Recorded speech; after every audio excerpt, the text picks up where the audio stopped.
Hello and All welcome to right. the Temple Mount podcast. I'm Shogun. Joining me today is my friend Hermes, and we're going to be discussing his understanding of ethics and morality and taking a look at how he makes sense of what is right and wrong. And we'll be putting that to the test in a conversational way. Make sure you join the Temple Mount Discord server and check out the podcast on YouTube and BitChute Temple Mount Official. That being said, welcome Hermes. Thanks for joining me. How are you, my friend? Thank you. I'm doing good. Um, Doing really good. I'm really excited. I want to do my best to elaborate and explain this system of ethics. And one of the main purposes of me doing this is so that I can receive criticism, because I believe criticism is a very effective error correcting, mechanism, a way for me to wash away things that are not true, so that what remains stronger, better, and more reliable. Well said. So today we're talking about ethics and morality, what is right and wrong. A lot of people today feel like this is just a matter of opinion, but if you look at it as just a matter of opinion, that runs the risk of almost explaining it away to nothing because opinions are somewhat arbitrary. And if ethics are arbitrary, then what are ethics? So I guess how do you get some grounding on ethics where you can say it's more than arbitrary? Well, I kind of go the route of essentialism, and not in a good, just to clarify, essentialism has a lot of problems. It has been used for targeting minorities, and it has been used for targeting just a lot of stuff. It's can be very malicious, but I am arguing that we, not just humans, but all life, and perhaps even things that aren't alive, have this universal essential property, and that property is a gravitation towards continuity. And what I mean by this is not, just continuity, in a vague way. When it comes to life specifically, I think there are like basically three things that are super important when it comes to continuity, and that is the continuity of genes, of ideas, and will. Um, these things, I believe, are the teleological or goal based form of morality that drives everything in life, even if we try to deny it or ignore it. We can look at the world, of living things, and look at different life forms as different strategies, right? Having the same goal. So we can see, single cell life forms, multi cell life forms, parasitic life forms, symbiotic life forms, intelligent life form. Uh, Really, I mean, life forms, but I mean, intelligent species, species that adhere to their instincts, and so on and so forth. So these are all like different strategies, and all of them are trying to perpetuate their existence, or continue their. When I say their existence, I don't mean the existence of the individual units, although I would get into that as well, because I do think that it is possible, or if not just possible, but very likely, that there is a continuity of consciousness. And if that is the case, and I'll elaborate on that later, that would create a egocentric perspective or incentive for behaving morally and ethically, because it means that you will face consequences after you die. So there is also that angle to this. But basically, this idea, this lens, or this system allows us to discern between different methods, different strategies, different behaviors, different dilemmas, and all that sort of stuff. So if we're trying to look at, civilizations, there's such a thing known as cultural relativity, and there's a lot of problems with that. The idea that you can't really objectively assess uh, the uh, the culture, because what's that there you should judge the morality of actions within a culture based on what norms they have or whatever. I don't believe that at all, actually. So like we can look at, this is an oversimplistic explanation, but let's say we have the Taliban society, and then we have the Nordic, Scandinavian countries. Let's say Iceland, right? We can look at these two countries and look at the strategies that they take when it comes to life, and which ones are more likely to handle existential crises, ELEs, extinction level events. Which ones are more likely to handle well, any challenge, really. And how do I put this? The the efficacy of a strategy can be determined by the power that is generated from the strategy. Okay, let's put it that way. That's basically the core of it. So the idea is not that might makes right, right? It's right makes might. And right in this case is the efficient, smart strategy that leads to might, like atomic bombs and things like that. This, was just one of many strategies, the human strategy, and not just all humans, a specific group of humans, which was a strategy of cooperation, civilization building, the strategy of having institutions of academia and investments in those institutions, and all that other, stuff, right? That enabled the creation of these powerful weapons. So it's right makes might. Their strategy was good, and that cooperative, uh, intelligent strategy that focused on the discovery of knowledge and truth in a systematic manner was a very, very right strategy. And we can tell that it's a right strategy by the fruits, literally. Um, Taliban, for example, with the strategy that they have, they're not going to really be able to accomplish anything, right? Their power is a joke. And if people really wanted to wipe them out, like, good. It's it's an easy thing to do. Now, I'm not saying that's the right thing to do. Absolutely, I'm not saying that at all. Anything, I believe that we must think long term, big picture. That's like one of the key things about continuity. You can't focus on short term, victories or things like that. Also, about assessing things is going through what's known as an abduction or abductive arguments, or through the process of abduction. So what we do is we assess, we analyze, and we look at probabilities. Right? Let's just say we have countries A, B, C, and D, and we're assessing the strategies that they're taking, and we're like, all right, based on what we know, based on the current information that we have, country C is the one that is most likely to be able to perpetuate its existence and to face off any threats and challenges and so on and so forth. So what you're doing here when it comes to abduction is you have a bunch of arguments for whatever, and then out of all of that, you select the one that is the strongest argument.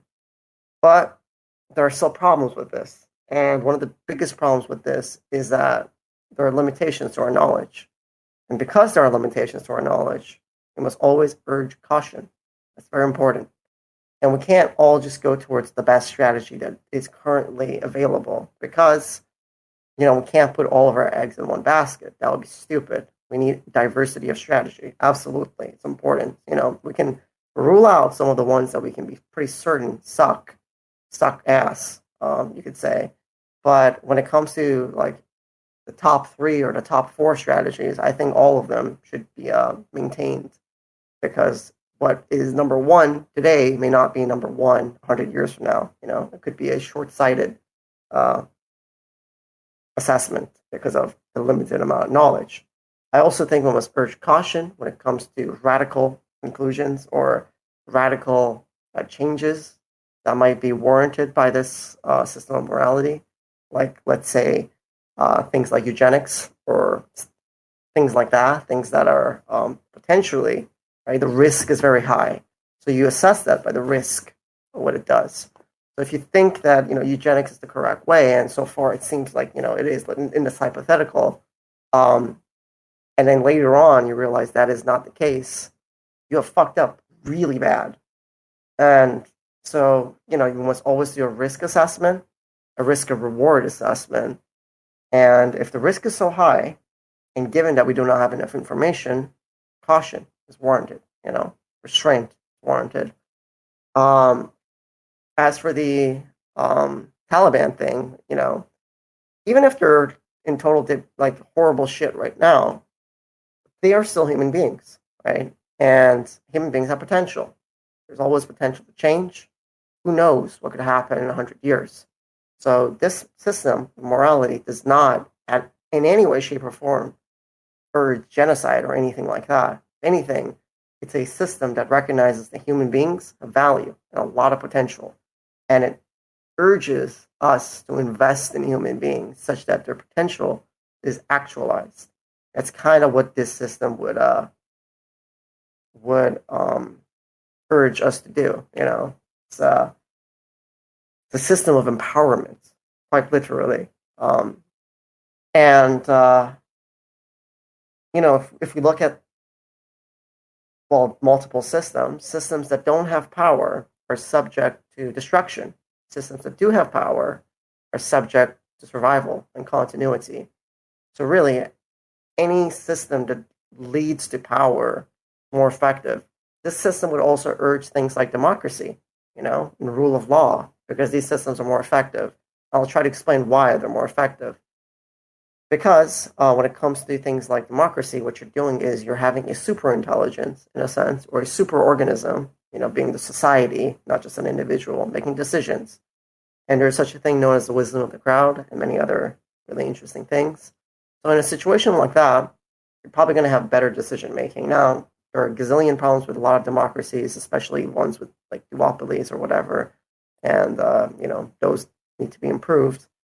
But that being said, it's still something valuable.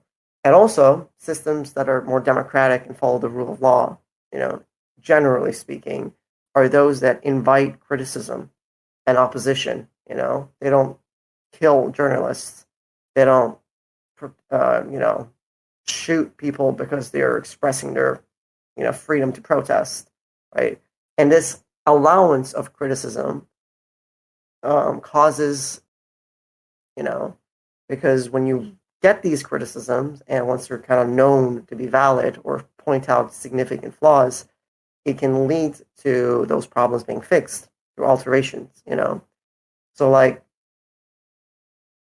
if I were to like look at societies right now and try to use this lens of continuity, I would say, for example, the Scandinavian countries that are implementing the Nordic model, those would be the countries that are doing the best when it comes to strategy.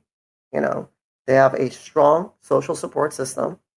They also have a strong taxation system, but at the same time, they're a free market, and there's a lot of cooperation between workers and businesses. Lots of regulations for for corporations, and so on and so forth. You kind of get where I'm coming from, I hope. And there are a few things that I forgot to mention. Oh yeah, here's one of those things. So one of the most important forms of empowerment is knowledge. So this system of continuity would basically prioritize education as one of the most important things ever, like number one almost. And I say almost because there are other things. Because you can't have education if you don't have stability for people. So you first need stability, of course, good infrastructure. But then education becomes one of the most important things because knowledge is power. And having power, in the form of knowledge, allows us to solve problems.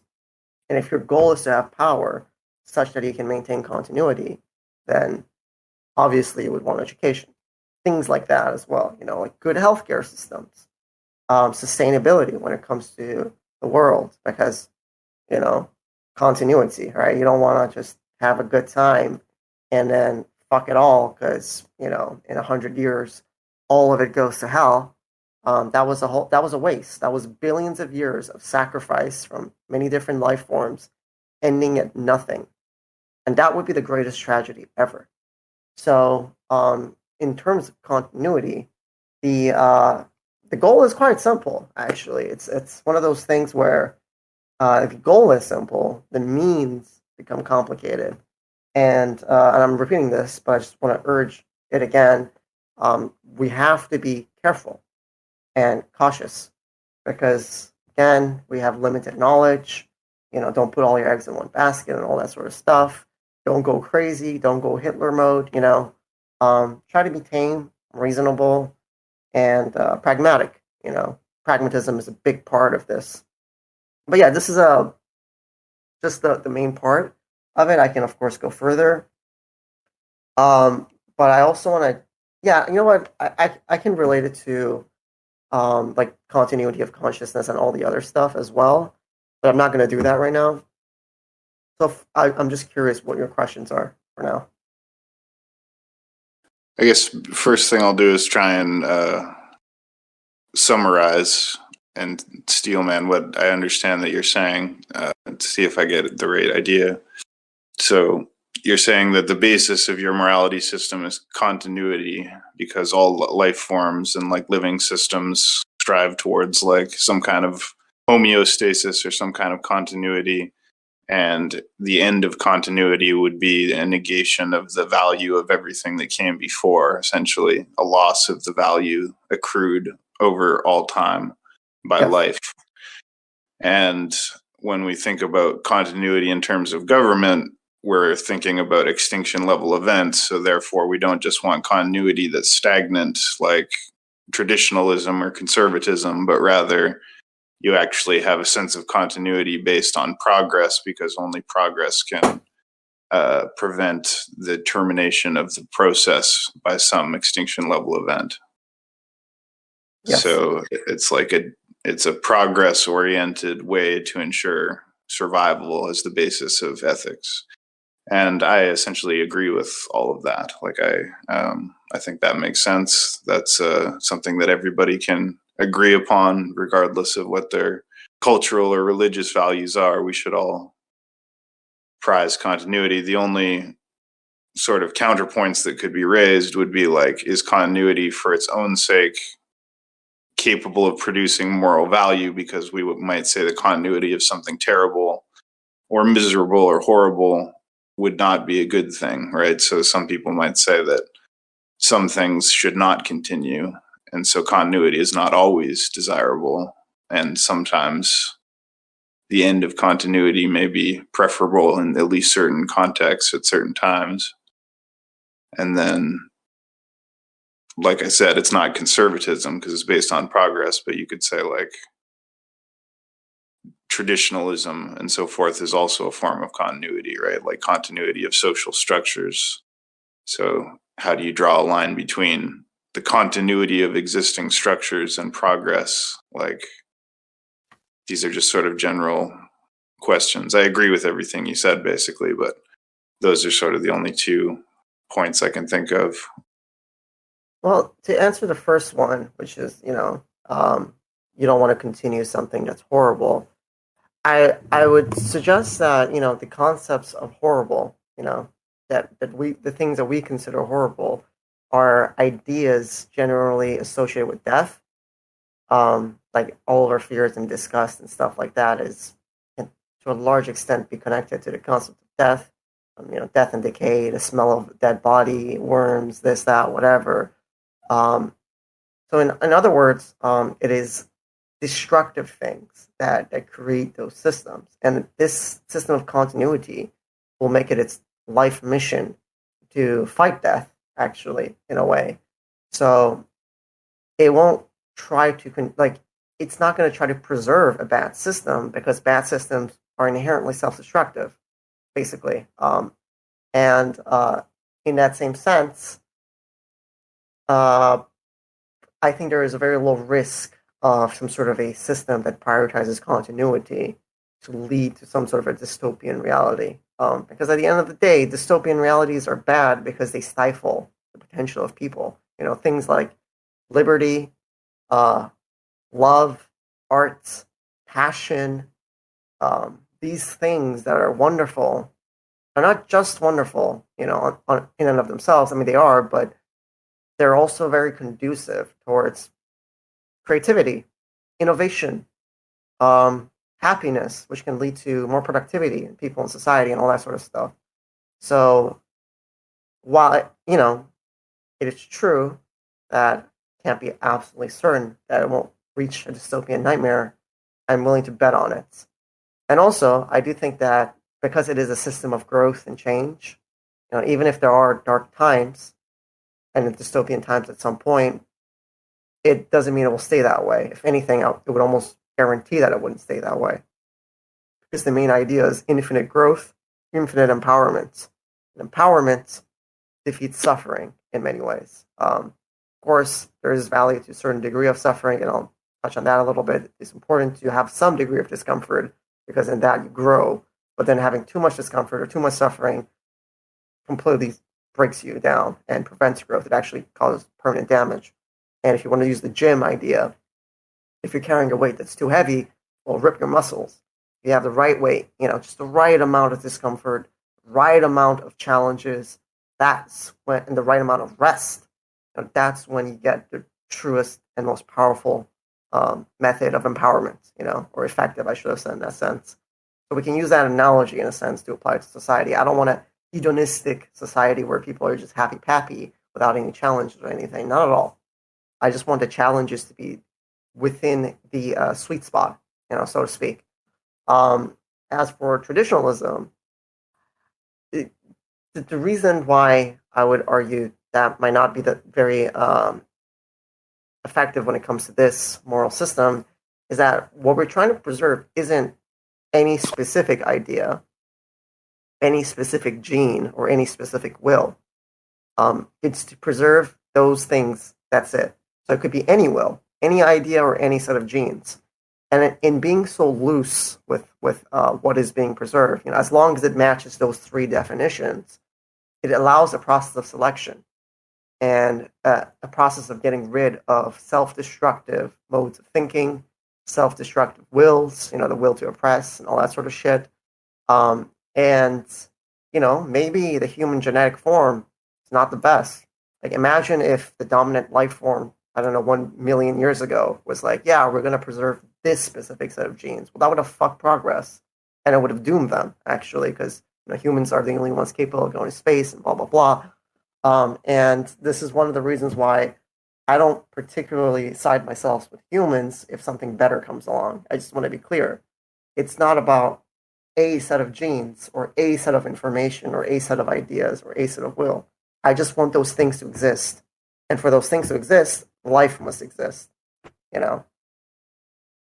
So, hypothetically, would your ideal life form or civilization be one that just goes and has two devices? One, it has like a genetic database of all the genetic material ever encountered, just like categorized alphabetically and by like number, every single genetic sample and like sperm cell and egg cell and DNA strand, like a biological like database of life. And then like another one that's just like a database of information, and you just had this like sort of order keeping device that could create a total archive of all information and all genetics, and then it would be preserved in some like underground bunker so it could never be destroyed. Would that be like the ideal good from your point of view? Well, not necessarily. I mean, that would be great in many ways because there's utility in those genetic codes in many ways. Like, a lot of genes can be turned off and on depending on circumstances. So those are like, we can think of it from a programmer's perspective. These are codes, and some of these codes, you might not need them. They're like modules or like little sets of codes that you just put them in an archive.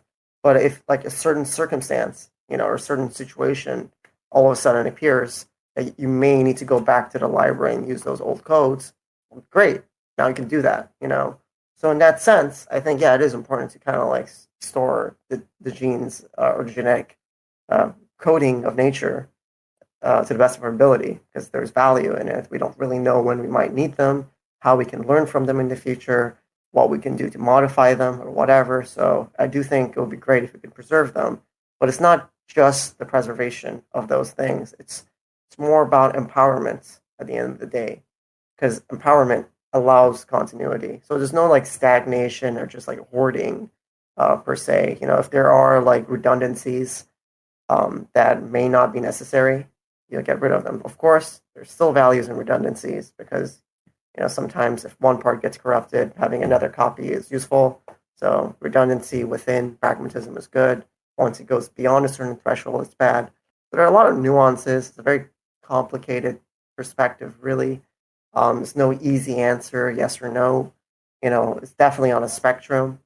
And it is also like a kind of a humble perspective in the sense that it recognizes the limitations of epistemology or epistemic limitations, or is that another way of putting it? Yeah, and urges caution, and all that sort of stuff.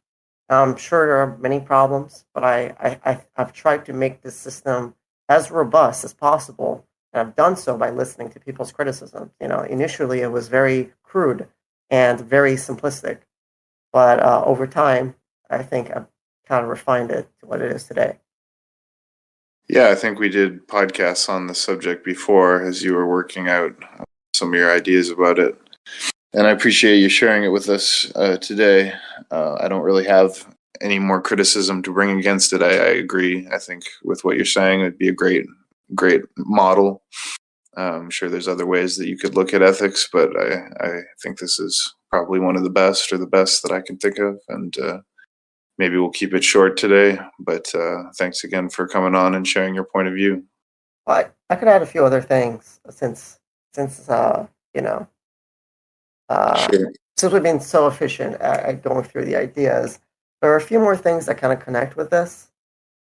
So I also have a worldview that I've been working on these days, and GPT has been helping me because I can bounce ideas back off of it. So I'm like, what if this is how reality is? Well, what if this is how blah, blah, blah? How can you help me improve this by providing criticisms to these ideas? And it literally creates a list of criticisms, and I go over and address them.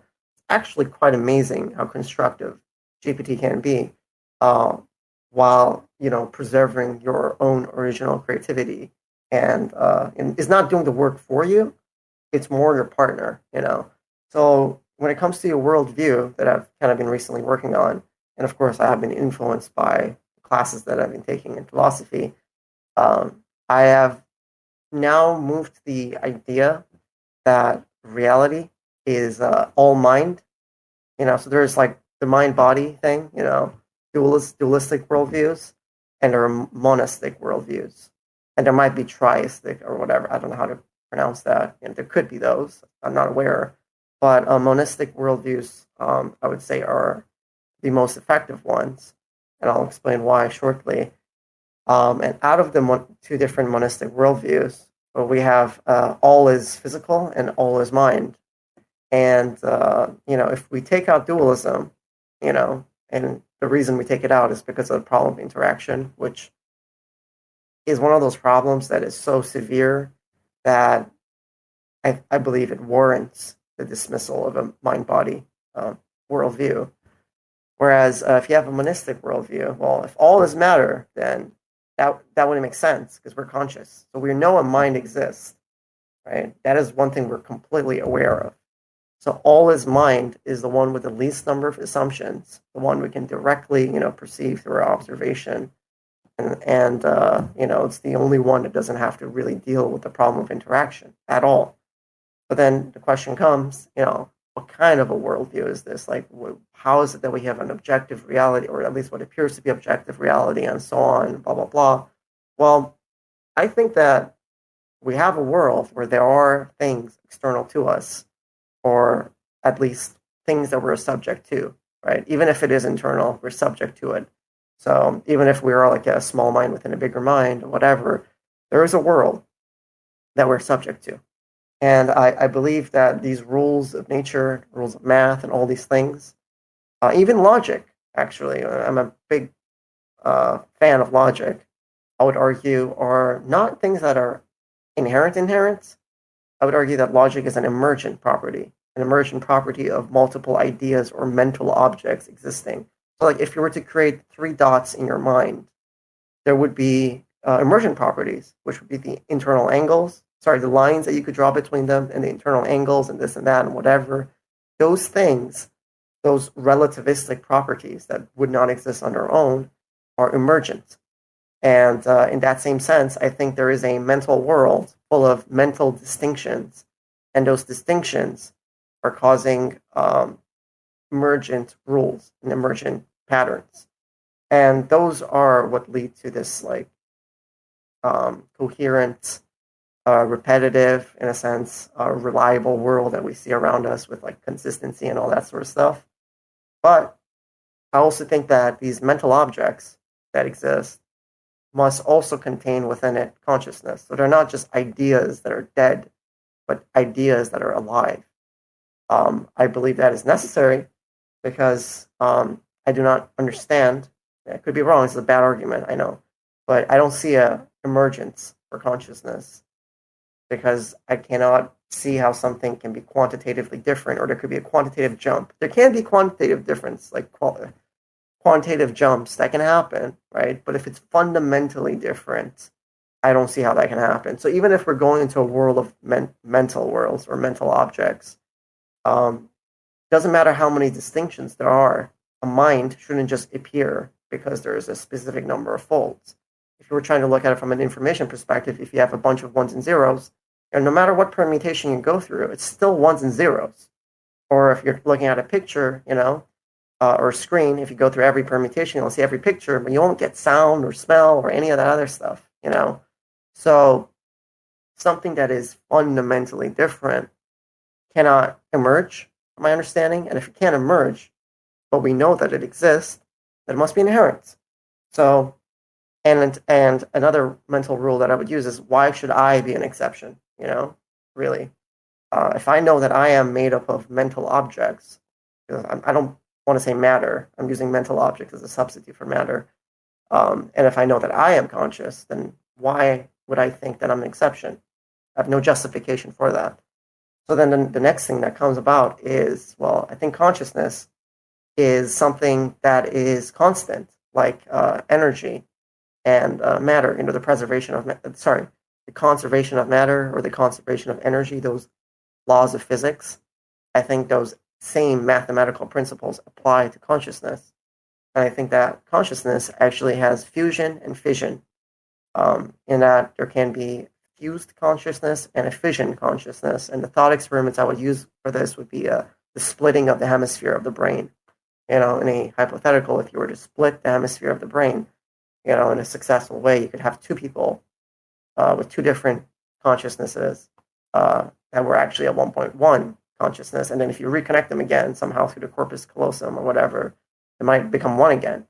I don't know if this is the best thought experiment. There could be many more. And this is where the empirical testing comes in. And that's really cool because you can actually test this theory or this worldview. You can test the claim of this worldview, which is the idea that consciousness can fuse or it can split, have fission. And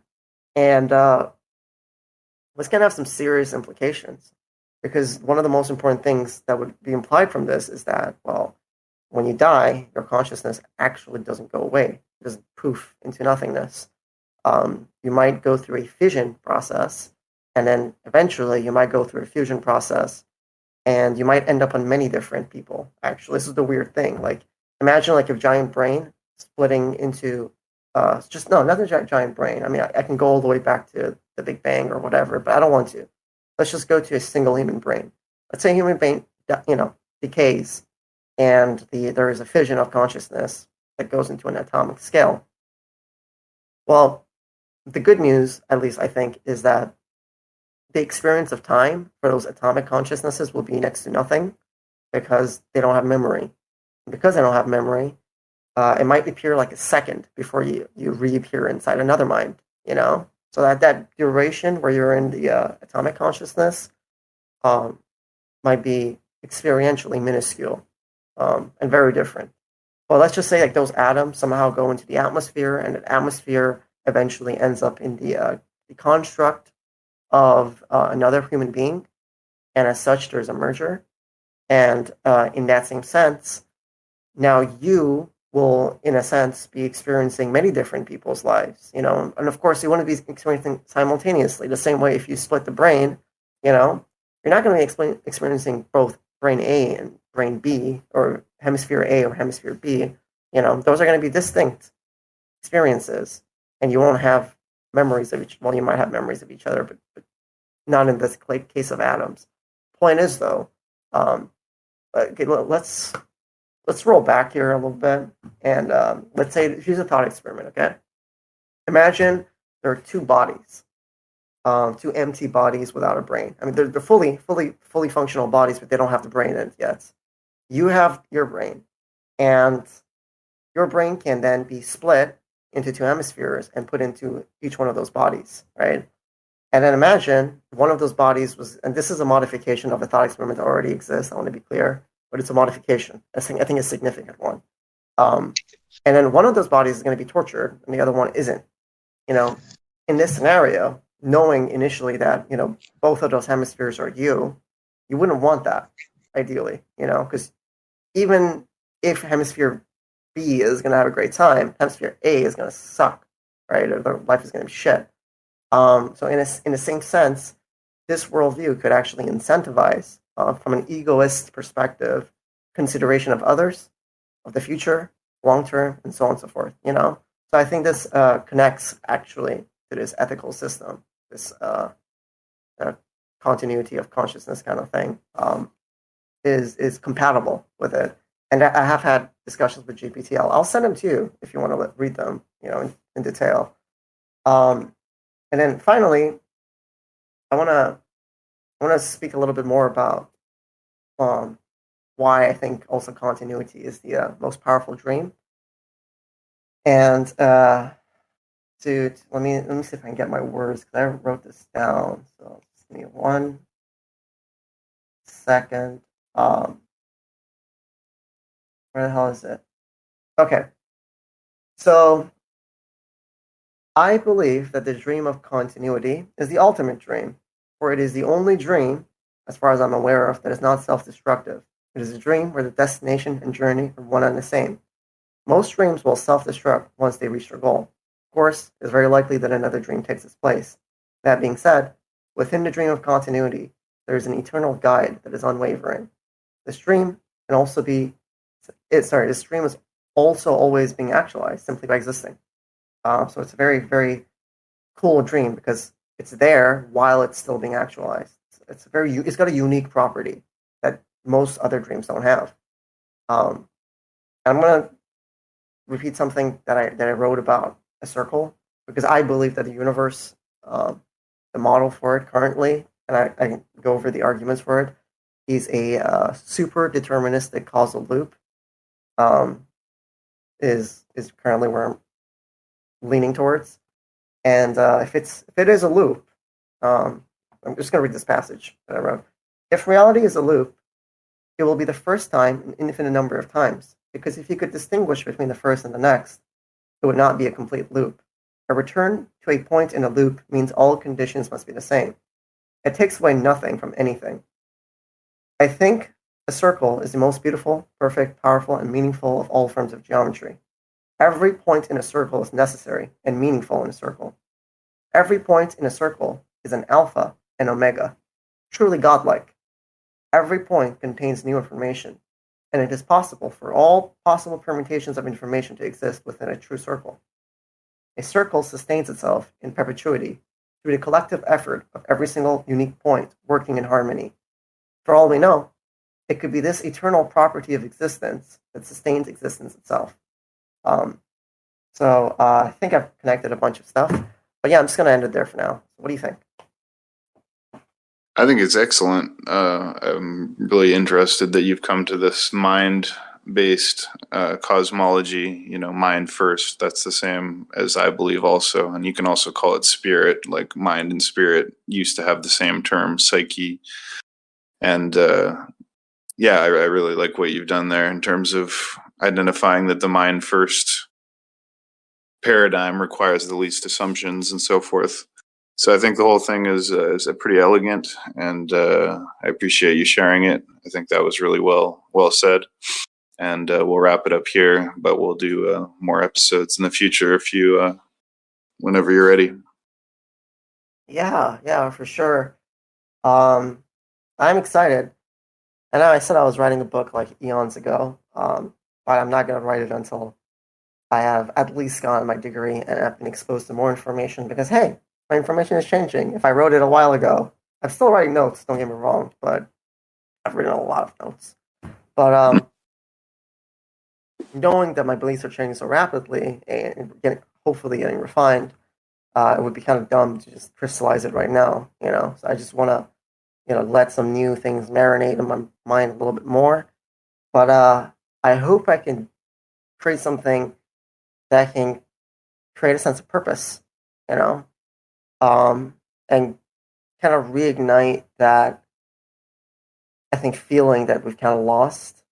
I really think, for example, a lot of the suicides and a lot of the horrible stuff that happened, um, a lot of it could be attributed to a lack of purpose, really. And there are many other factors as well. But when you have that purpose in you, even when your conditions are shit, you will fight through it tooth and nail, you know? If you think about people in war and things they've done, they don't just, I mean, some of them might, um, most people will go through bitter conditions fighting for a purpose, whether it's their country, their loved ones, their family, way of life, their ideas. A lot of people die for ideas.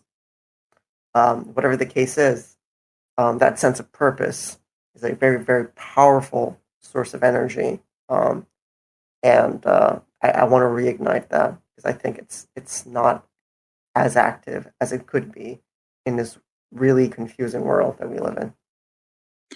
Well said. So thank you so much for coming back on the show again. Appreciate you sharing your perspectives. Very interesting stuff. We'll wrap it up here.